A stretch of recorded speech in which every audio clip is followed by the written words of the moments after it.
Om Tare Tu Tare Tu Re Swaha.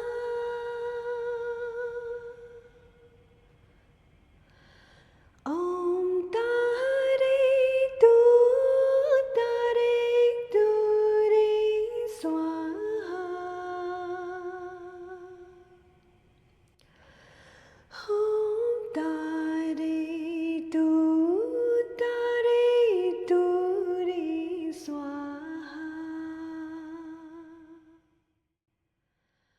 I'm Olivia Clementine, and this is Love and Liberation. Today our guest is Her Eminence, Sakya Jetsunma Kunga Trinley Palter. Jetsunma was born in 2007 and is the granddaughter of His Holiness the 41st Sakya Trizin and the eldest daughter of the 42nd Sakya Trizin and Dagmo Kalden. Jetsunma is also a tulku, the reincarnation of the Nyingma practitioner and treasure revealer, Khandro Tare Llamo. Today we sit down and talk about her life thus far, being raised as a Jetsunma in the Sakya lineage, how she spends her time, and what she aspires for in the future.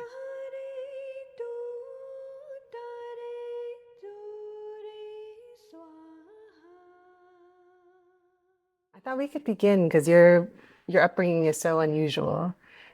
And what was it like growing up in a family that's essentially inseparable from the Dharma? For me, it's normal because that's the only thing I know. So it's, and I don't know many other families which aren't very closely related to connected with the Dharma. So I'm not sure how different it is from other people's lives.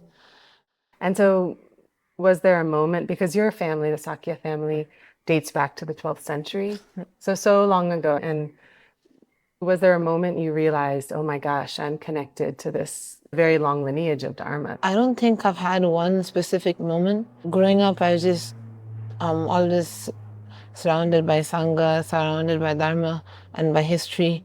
And my grandfather, His Holiness the 41st Sakya Trizin, he always tells stories and history, speaks about history at the dining table. So I always grew up with it. At the dining room table, is he telling you because he wants you to know about your history or because he's just loves to share? Or why would he always be sharing? I think it's because he wants us to know. And also, there's not many people, there's hardly anyone who knows the stuff he knows, who has experienced his life, like coming from Tibet and everything. It's really unique experience. He always tells us stories and about that too. So you're a nun now. When did you become a nun? 2017, when I was 10 years old. When you're 10 years old. And so how did you decide to become a nun? I think it was because I was always like surrounded by Sangha, and they've always had like a strong connection with Dharma, and me being born in this family and also my previous life, Khandro Tare Llamo. Even though she wasn't a nun, she had the qualifications of very good spiritual leader, and she was very like well loved. So I think that, and also in this life, being surrounded with so many Sangha members, and they've always been like family. My home is very close, and all the Sangha members. So I think that's why. So what does a day in your life look like? Like, what are you doing in the midst of a day? Mostly have classes. Classes start from 6. I have 1 hour break from 7 to 8. And then from 12 to 1:30, I have a lunch break. Then from 6 to 7, I have dinner break. Then other than that, from 2 to 6, I have classes. And from 7 to 9, I have classes. So the whole day, basically. And what are you studying? Philosophy, mainly. I have 1 hour of English, 1 hour of Chinese, and 1 hour, 15 minutes of debate. Other than that is, and 1 hour of memorization. Other than that is all philosophy. Is there a certain goal of where you're going with all of this study? My main goal is to be able to give to people what they want, like whatever questions they might have. I want to be able to answer all of them, whether it be rituals of philosophical or like tantric practices. I want to be able to answer all of them. Any questions they might have, I want to be able to help them in as many ways as possible. Now we're in the midst of laundry. You have to participate in some of it. So then what happens with classes? Do you pause the class and go and participate, or? The classes right now, it's all a self-study. Even when I'm having usual classes, most of them are self-study. I have about 6 hours of self-study. So right now, there isn't any teachings like for my classes. It's just self-study. So whenever I have time, for example, during the triple vision, it was from 8 to 12, there was oral transmissions. So I had classes from 6 to 7. And from 2 to about 5, there was the triple vision teachings. So I had classes from about 5:30 to 6:30. Then 6:30, then people start to come. Then at 7, we go have dinner with His Holiness. And are you in a school program with other students the rest of the time, or always self-study? I'm not going to like college. I have Kimbo teaching me and the 6 other nuns from 4 of our nunneries from Nepal and India both. They study with me in the Dikiling Anigumba, Dikiling nunnery in Dehradun. We study there together. So we study the same things Shedda or college would study, but we're studying it separately. So are there any people in your family that you're particularly inspired by, like as practitioners or outside your family that you're inspired by? Practitioners, well, I know a lot of great lamas, but the ones I've spent the most time with are my grandfather, my father. And because I've spent that much time with them, they are the ones I look up to the most, because I've seen how simply they live their lives. And in a day in their life mainly consists of their sadhanas and, always helping people. There's not much that they do that is not helping people in the day.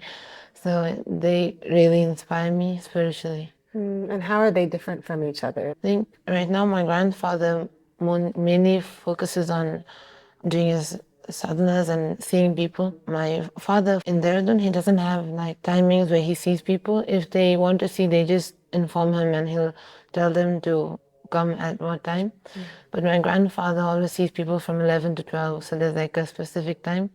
My father mainly does his sadhanas, and he has many projects that he's working on right now.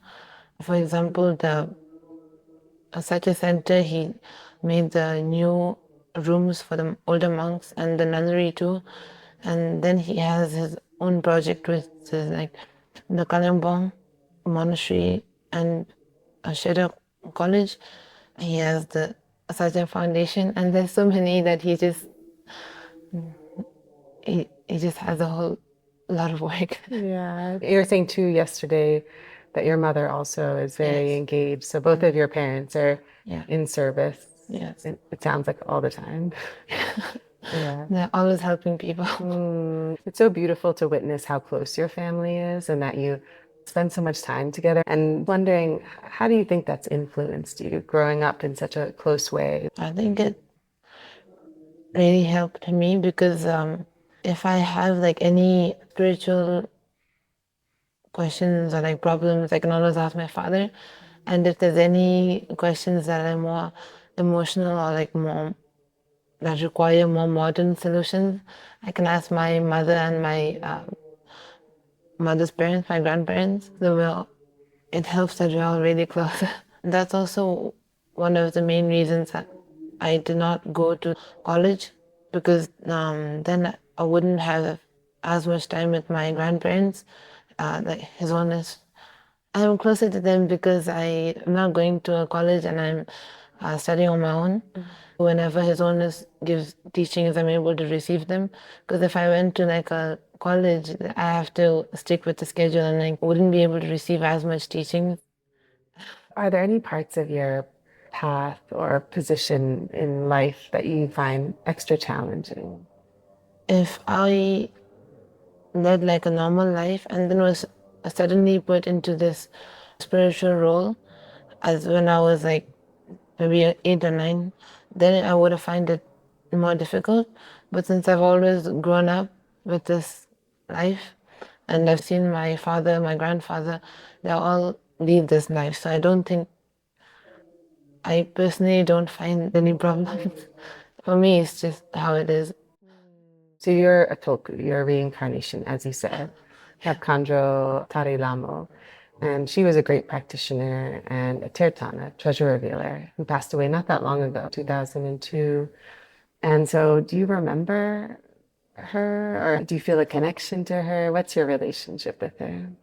I don't remember anything right now, but I think but when I was younger, I used to say words that none of my family members knew, and they didn't teach me, they didn't know what it meant, but then later they knew, later they learned that it was words from the Amdo dialect, and they don't really understand Amdo dialect.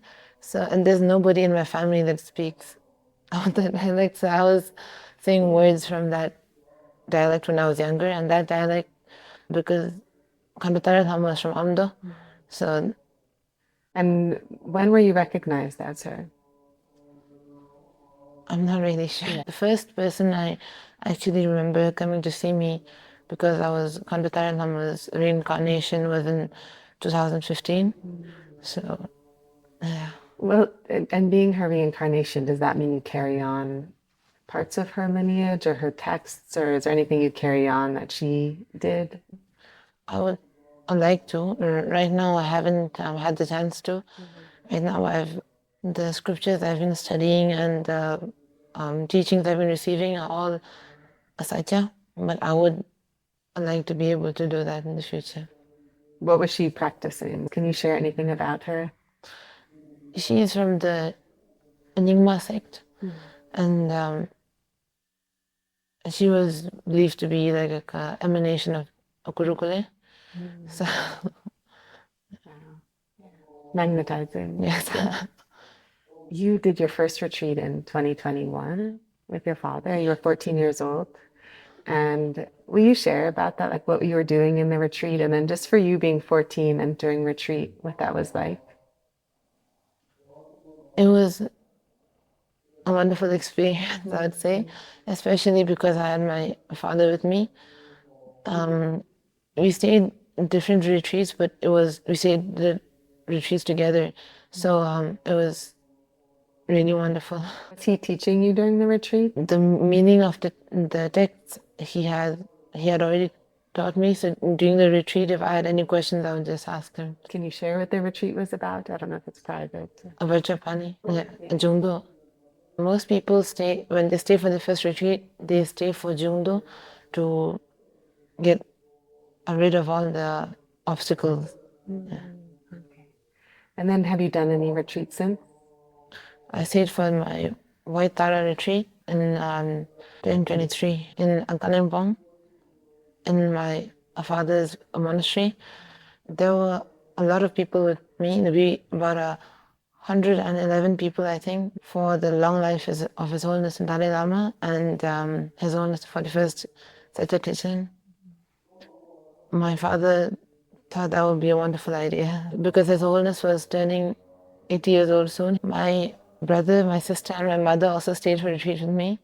My father couldn't because he was abroad and he had to teach.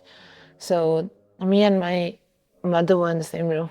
So you're also the first Jetsunma to do the Phurba Cham for the Vajrakalaya Puja. Why was it that you're the first? Well, I think back in Tibet and Sakya, the Jetsunmas never used to go for the pujas. So they didn't used to go for the Vajrakalaya puja as well. They mainly just stayed in and practiced in the rooms, I think. So if you don't go for the Vajrakalaya puja, then you don't do the Vajrakalaya chamas. So if you could go back in time and meet one of your predecessors, one of the Jetsunmas, is there one you would want to meet? I think Jetsunma Kunga. I've heard a lot about her. And the first story I remember hearing about her is when she was giving a teaching, and the monks from the monastery nearby also came to receive a teaching, because then they didn't have any monks in their monastery, so they sent some monks to bring the monks back. But as soon as they were there, she kept her vajra and bell in the air and re-wore her set, and they were so amazed that instead of taking the monks back, they themselves sat down and received her teaching. So ever since I heard that story, I was really amazed, and it will be happy. What have you found are the most significant pieces to having a meaningful life? I think one of the most important thing is to try to get rid of distractions. Obviously, you can't live, like most people won't be able to live without a phone, and because they still have work to do and school and all that stuff, so they can't live completely without the internet. But maybe social media, it's a big thing. And even if you are on social media, being mindful of how much time you spend on it, and because social media is huge. There's Buddhism on it too, and then there's other less meaningful stuff. So making sure that whatever you're doing is meaningful, and when you are spending time on social media, being mindful of how much time you're spending on it, and what you're spending it on, and also being more open-minded. I think the main thing is being mindful and more open-minded. Like if somebody says anything, and you just be open-minded and just don't really let it affect you. And also because if somebody does something and you don't really like how they did it or something, don't let it keep on bothering you. Just be open-minded and just let it go. And so for you, because you have so much you do in one day, are you on social media? Not really. I don't really have free time, but I do have 1 hour between the breaks, and during that time or before I go to bed, I just try to read. And what are you reading? What kinds of books? I used to read a lot of fictional books, but now I'm trying to read more Buddhist books too. So I try to divide my time. And so also, what would you advise for someone if they feel like they would like to take care of their minds better, but they're not quite sure where to begin? What would you say? I think meditation is important, and meditation doesn't mean you have to you don't even have to have a quiet space and stay like this. You can just being mindful is also a type of meditation. So wherever you are, as long as you're mindful, you can first be mindful of your breathing, then it's not you can do it anywhere, even when you're standing, if you're on the bus, you can, even if you're waiting for your food at a restaurant or something, you can still be mindful and try to meditate. And the more you meditate, the more easy it will become. And then soon you'll be mindful all the time. Then you won't waste your time and be more focused on the dharma. It doesn't have to be for long too, because when you're first starting off, you won't even be able to meditate for maybe 5 seconds without other thoughts coming into your mind. So you just, even 3-4 seconds is good when you're first starting off, because it's really hard to not have other thoughts. So when you start, you can't expect yourself to be able to be mindful for a whole minute. That's that expectation is too high. Then when you don't accomplish that, you might feel that you're not good at it, or that then you might give up. So important to know what to expect. That's great advice. From this vantage point, what are your main aspirations for this lifetime? Like what you can see from now? And my main goal, I would say, is trying to make Buddhism accessible to more people. And especially because most of our Dharma friends are female, I feel more responsible for the female Dharma practitioners. So I would like to make Dharma Buddhism more accessible for everyone, especially women and children, I'd say. Om Tare Tu Tare Tu Re Swaha.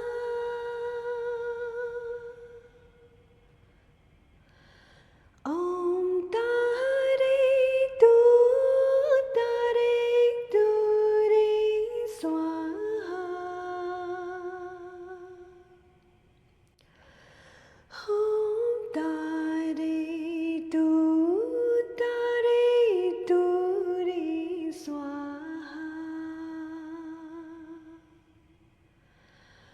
Om Tare Tu Tare Tu Re Swaha.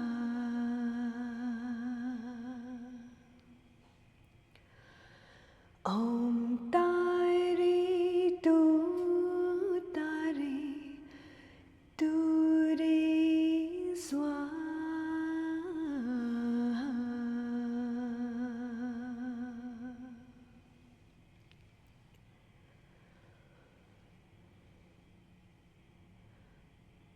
Om Tare Tu Tare Tu Re Swaha. Om Tare Tu Tare Tu Re Swaha.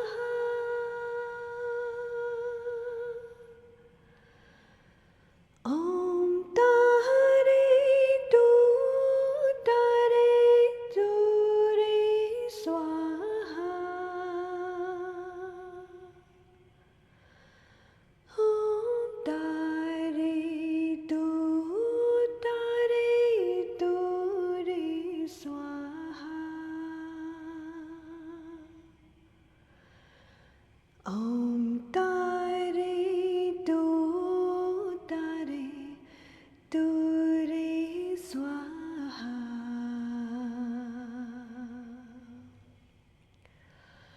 Om Tare Tu Tare Tu Re Swaha.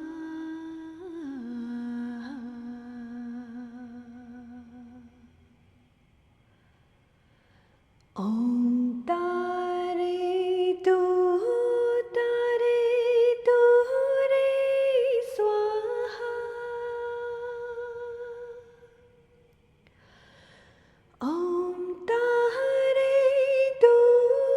Tare Tu Re Swaha.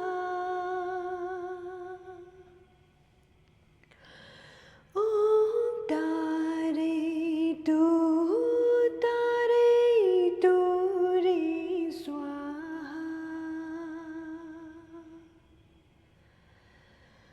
Om